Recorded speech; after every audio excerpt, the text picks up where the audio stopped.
Here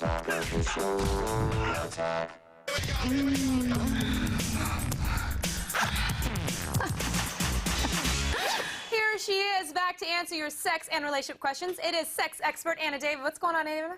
Hi, Anna. I did a little country thing. I was like, say my name. I am just happy to be here, happy to answer questions, happy to see you. Well, of course. You're a very happy girl. Well, we've got questions for you, and it's our first viewer. He fears he's growing apart from his long-distance girlfriend. My girlfriend and I haven't been able to see each other or talk much lately, and I feel like our relationship is growing apart. When we do talk on the phone, neither of us really have anything to talk about anymore. How can I improve my conversation skills and get her to talk more as well? That's a good question. I mean, what can he do to be more interesting to his girlfriend?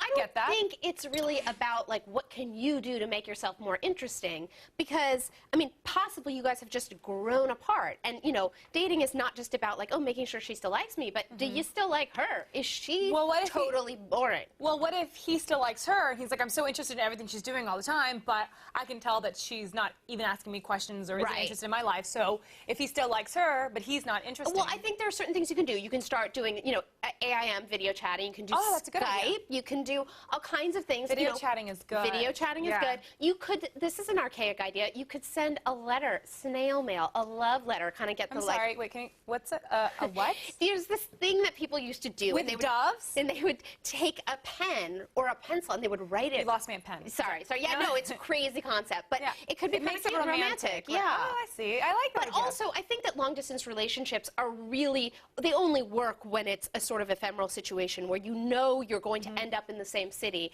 Otherwise, you're just kind of like killing time. Well, I mean, like, let's just assume that they are going to meet up soon. I think what it seems like he wants is like, I don't want to lose her before I see her, you know, because it's kind of scary. But I love the video chat idea. Get the spark back, and you know, and see her. Maybe you guys just need a good old in the flesh visit. You know what I'm saying? In the flesh. In the flesh. Nice. In your pants. Right. Do the video chat. I think it's a really great idea. Now, our next viewer enjoys a little cross-dressing cosplay. My girlfriend thinks it's strange that I like to dress up in a short skirt or like a schoolgirl.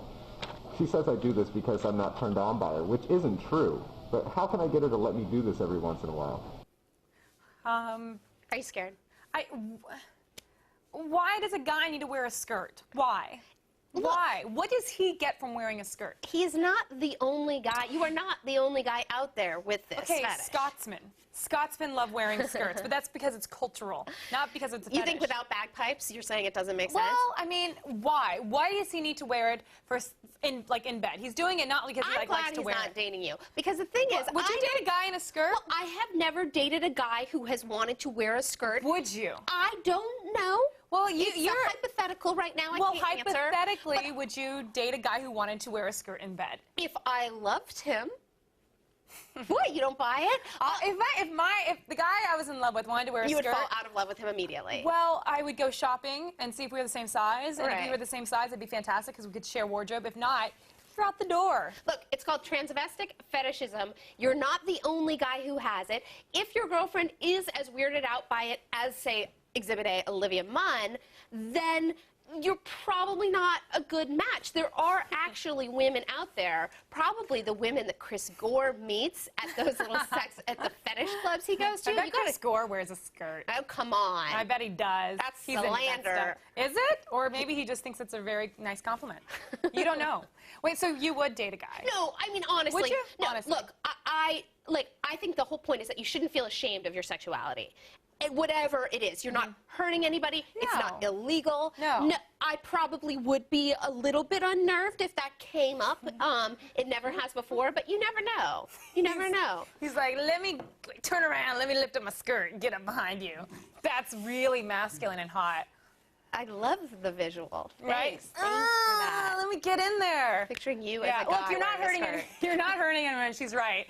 You're just hurting my feelings, actually. That's hurts her sensibility. It hurts her sense of right and wrong. But hopefully you can find a girl who loves that. All right, well, thank you so much, Anna. And you guys, you got to get it when it comes out. It's Anna's new novel. It's called Bot. It hits stores this spring. And for even more answers to your sexy questions, subscribe to the AOTS In Your Pants podcast. It's available anytime at g4tv.com/podcast.